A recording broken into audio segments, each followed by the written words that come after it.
आपका एक बार फिर से स्वागत है मेरे दोस्त। क्या आप भी मेरी तरह यही सोचते हो, काश ऐसा होता जिससे हम हजारों वर्ष तक जीवित रहते। तो मेरे दोस्त, हमारे पास एक ऐसी टेक्निक है जिससे आप हजारों वर्ष तक जीवित रह सकते हो। पहले के ऋषि और महर्षि जैसे आप भी भविष्यवाणियां कर सकते हो। सो फ्रेंड्स, अगर आप नए हो इस लर्न मिस्ट्री चैनल को सब्सक्राइब कर लो। इस वीडियो में हम जानेंगे पहले के ऋषि और महर्षि हजारों वर्ष तक जीवित कैसे रहते थे और एकदम सही सही भविष्यवाणियां कैसे कर लेते थे। सो मेरे दोस्त, वीडियो को स्किप किए बिना लास्ट तक देखना, तभी समझ पाओगे। पहले के ऋषि और महर्षि को कोई काम तो होता नहीं था, उनके अंदर एक जज्बा और जुनून था। आपने कहीं पर भी ऋषि महर्षि को इसी प्रकार से बैठे हुए देखा होगा। ये लोग ऐसे बैठकर मेडिटेशन करते थे। मेडिटेशन करके वे लोग समय पर विजय प्राप्त कर लिए थे, जिससे समय उनके बस में हो गया था। अपने हिसाब से वे लोग समय में यात्रा कर सकते थे, बीते हुए समय को या फिर किसी के भविष्य को देख सकते थे। अरे रुको मेरे दोस्त, पहले तो ये जान लो समय क्या है, इससे भविष्य में कैसे जा सकते हैं। और हाँ, अगर आपने समय को समझ लिया तो आप भी हजारों वर्ष तक जीवित रह सकते हो, अपने भविष्य को भी देख सकते हो। लेकिन मैं यहाँ पर घड़ी में टिक टिक होने वाली समय के बारे में बात नहीं कर रहा। घड़ी तो समय मापने का एक जरिया है। समय हमारी और आपके शरीर का एक हिस्सा है। जिस प्रकार से आपकी आत्मा आपके शरीर में है, वैसे ही आप समय में रहते हो, समय में ही गति करते हो। जैसे जैसे समय बीतता जाता है, आपके अंदर की ऊर्जा खत्म होती रहती है और बुढ़े हो जाते हो। 60 से 70 वर्ष के समय में ही आपकी मृत्यु हो जाती है। हमारा ब्रह्मांड हमारी कल्पना से बहुत ही परे है।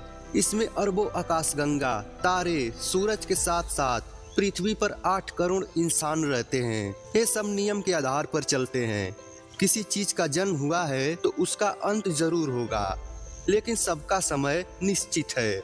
हमारे सूरज का समय 10 अरब वर्ष है, जिसमें से 4.5 अरब वर्ष तक और जीवित रहेगा। वैज्ञानिक बताते हैं जब इस ब्रह्मांड का जन्म नहीं हुआ था, तब समय का भी अस्तित्व नहीं था।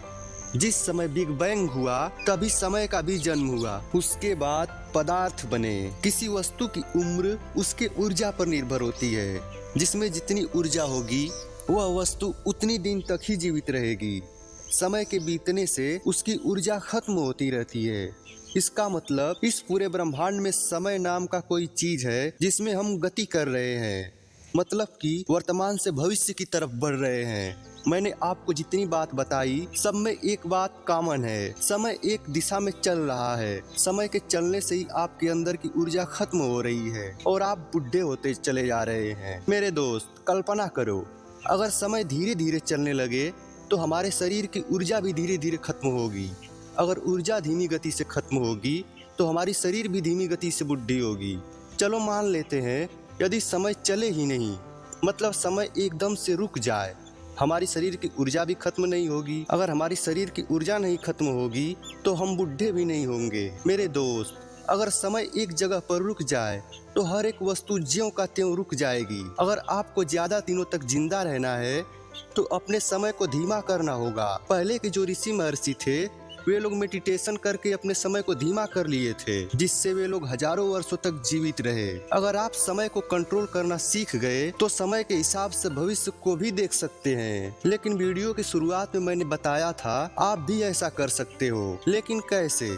मेरे दोस्त, इसके 3 रास्ते हैं। पहला रास्ता इन ऋषि महर्षियों की तरह मेडिटेशन करके, और दूसरा रास्ता, अगर आप समय से तेज चलोगे तो आपके लिए समय धीमा हो जाएगा और आप अपने भविष्य में भी जा सकते हो। तो आप सोच रहे होंगे समय से कितना तेज चलना होगा, समय के चलने की स्पीड क्या है? मेरे दोस्त, समय की स्पीड क्या है यह तो किसी को नहीं पता, लेकिन हमारा विज्ञान कहता है लाइट की स्पीड पूरे ब्रह्मांड में सबसे तेज है। यह 1 सेकेंड में 3 लाख किलोमीटर तक पहुंच जाती है। अगर आपकी उम्र 20 वर्ष है, तब लाइट की स्पीड से चलने वाली किसी मशीन में बैठकर अगर आप अंतरिक्ष में चले गए तो अंतरिक्ष में ही कुछ महीने बिताकर जब धरती पर वापस आओगे तो आपके जो दोस्त थे उनके नाती पोते हो चुके होंगे।